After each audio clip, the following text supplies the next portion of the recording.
At 1:05 in the afternoon, a Google search was made. The words were chilling. Shaking baby syndrome. More than 5 hours later, at 6:40 p.m., emergency help was finally called for a 16-day-old baby. By then, Remington Grace Kessler was in catastrophic condition. 6 broken ribs, a broken arm, bruising around her throat, bruising behind her head and around one eye, and severe swelling inside her brain. Doctors believed these were not accidental injuries. But when police began questioning Remington's parents, Brooke and Jacob Kessler, neither gave investigators a simple explanation for what had happened. Instead, the stories began to change. Brooke would acknowledge becoming frustrated with her newborn. Jacob would insist he had never harmed his daughter. For months, Brooke appeared to be the main suspect. Jacob remained free. Then investigators went back through the interviews. They examined the timeline. They looked at what Jacob said he had witnessed. And they returned to that Google search.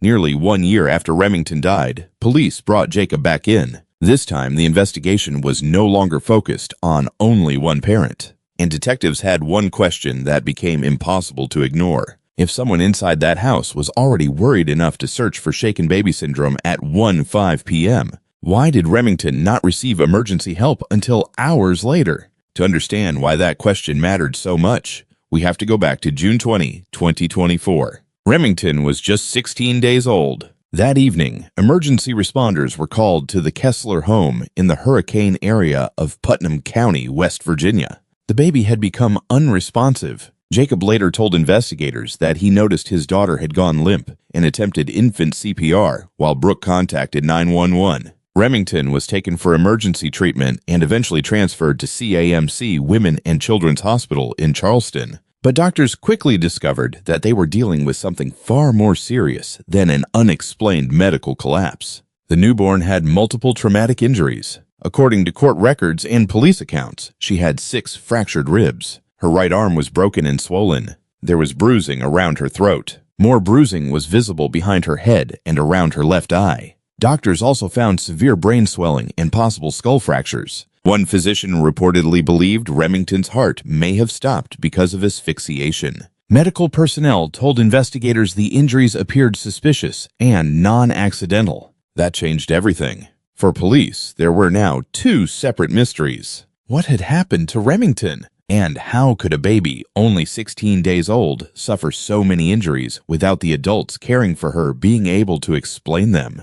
Investigators began with Brooke. At first, her answers sounded like explanations for an uncomfortable or sick newborn. She talked about congestion, dust from work being done around the house, a possible allergy. She mentioned a toy that might have fallen and caused the mark near Remington's eye. She described how she held the baby, how she burped her, how she fed her, and again, Brooke insisted she had never deliberately tried to hurt her daughter.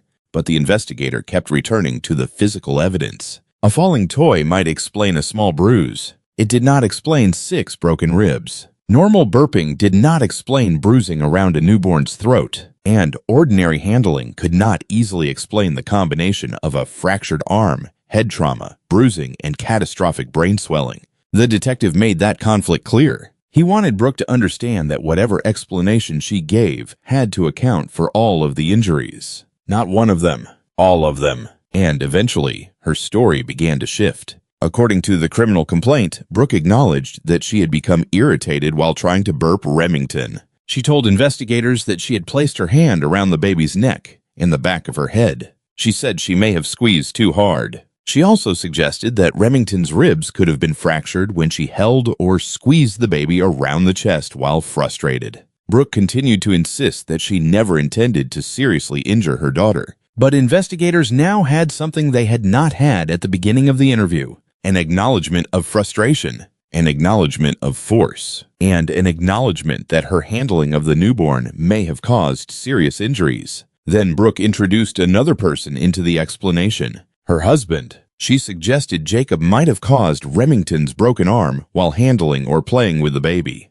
That created a second investigative problem. Was Brooke trying to shift blame? Had both parents injured Remington? Or did Jacob know far more about what was happening inside the home than he was saying? Police now turned to him.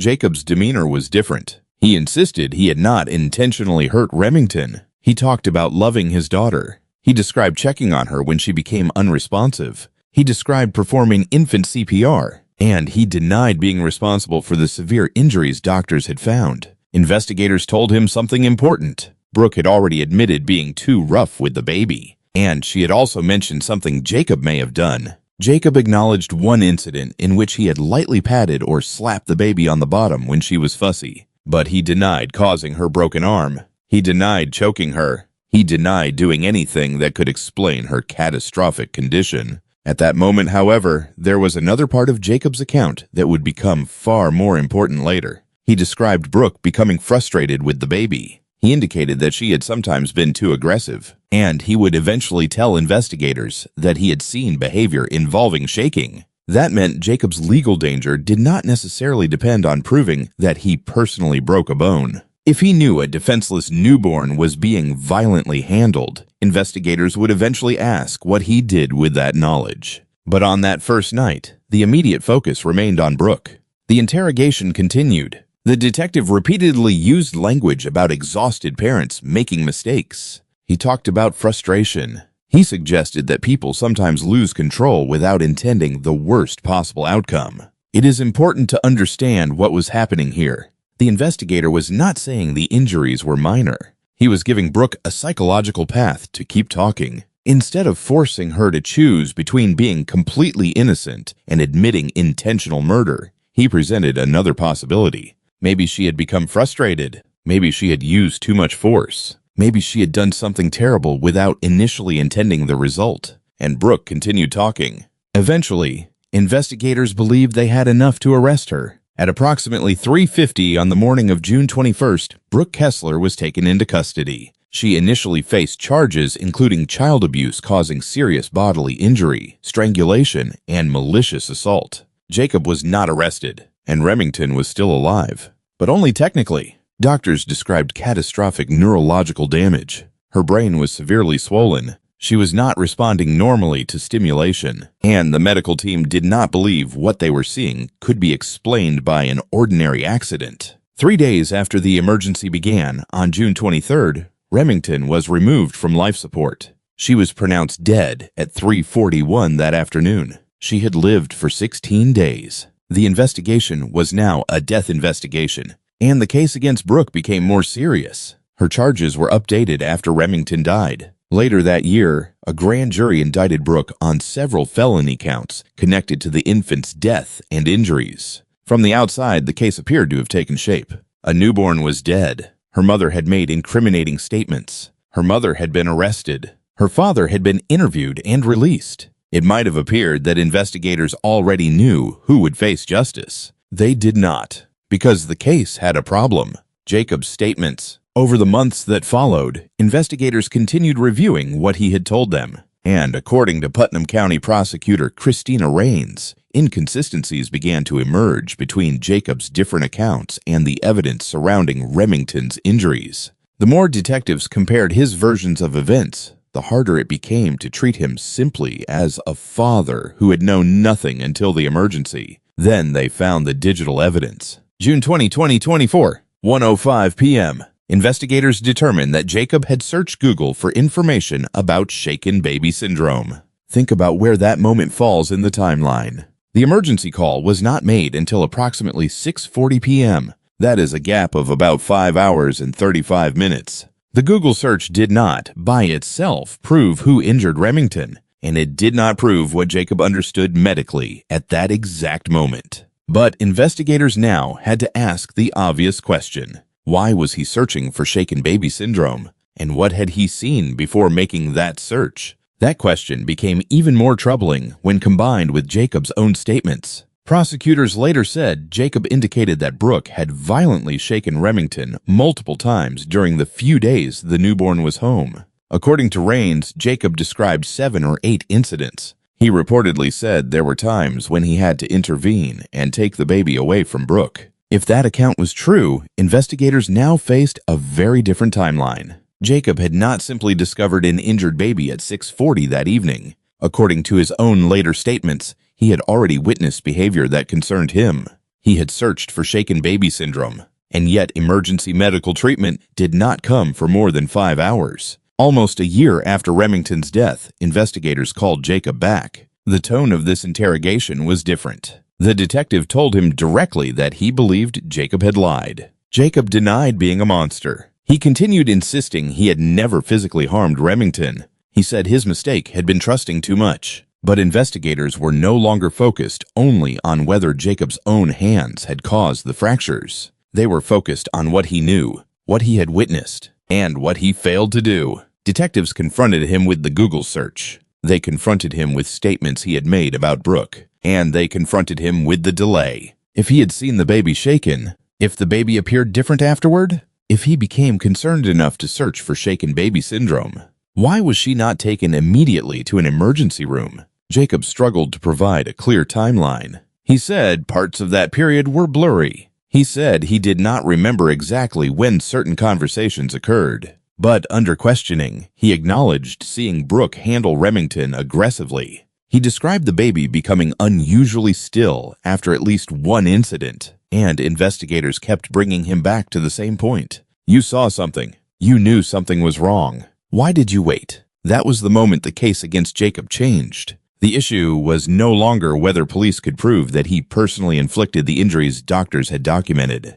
The issue was whether he had failed to protect his daughter and failed to obtain necessary medical care, despite knowing she was in danger. In July 2025, more than a year after Remington's death, prosecutors took the case back to a Putnam County grand jury. This time, the result was very different. A superseding indictment named both Brooke and Jacob Kessler. Each faced 5 felony charges. The charges included murder of a child by a parent through refusal or failure to provide necessary medical care, death of a child through child abuse resulting in serious bodily injury, child neglect resulting in death, and malicious assault. The father, who had initially walked away from the hospital investigation without being charged, was now sitting beside Brooke as a co-defendant, and prosecutors had a theory that connected them, even though their alleged roles were different. They believed Brooke had inflicted devastating physical abuse, and they believed Jacob knew enough about what was happening that he had a duty to protect Remington and get her medical help.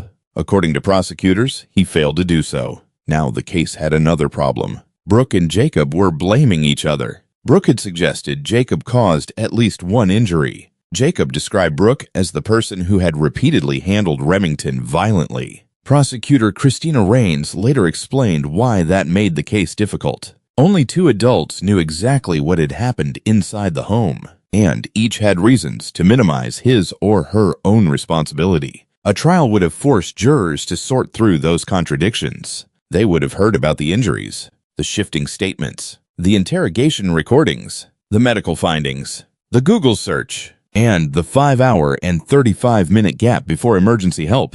But the trial never happened. In February 2026, Brooke Kessler pleaded guilty to second-degree murder. 3 days later, Jacob Kessler did the same. Both were now convicted of the same crime, but that did not mean the court viewed their conduct as equal. On June 5, 2026, they returned to Putnam County Circuit Court to learn their sentences. At the time applicable to their case, second-degree murder carried a prison range of 10 to 40 years. Brooke received 40 years. The maximum. Jacob received 10 years. The minimum. A 30-year difference for 2 parents convicted of the same offense. That difference tells us something important about how the case ultimately developed. Brooke's criminal responsibility centered on the physical abuse investigators believed she inflicted and on the admissions she made during questioning.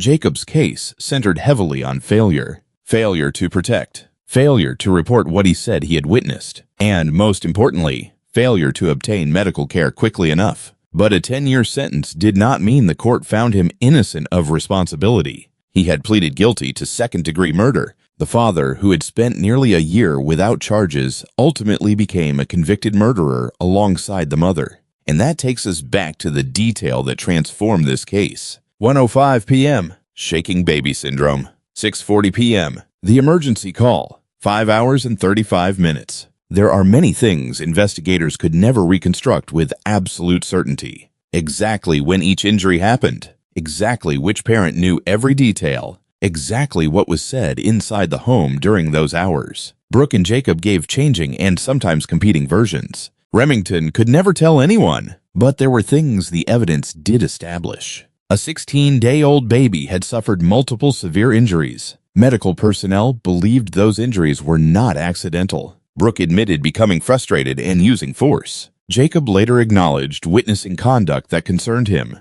Investigators found a search about the dangers of shaking an infant hours before the emergency call, and both parents eventually stood before a judge and pleaded guilty to second-degree murder. During Brooke's first interrogation, she repeatedly insisted she had never meant for anything like this to happen. Jacob repeatedly insisted he loved his daughter and had never intended to harm her. Intent became a recurring theme in both interviews. But Remington was 16 days old. She did not need the adults around her merely to have good intentions. She needed them to protect her. She needed them to recognize danger. And when something was wrong, she needed someone to call for help. That is why the most haunting question in this case is not only who caused which injury. It is what happened after the adults around Remington knew there was a problem. Because somewhere between 1:05 that afternoon and 6:40 that evening, there was still time to act. Time to call 911. Time to drive to a hospital. Time to place the baby in the hands of medical professionals.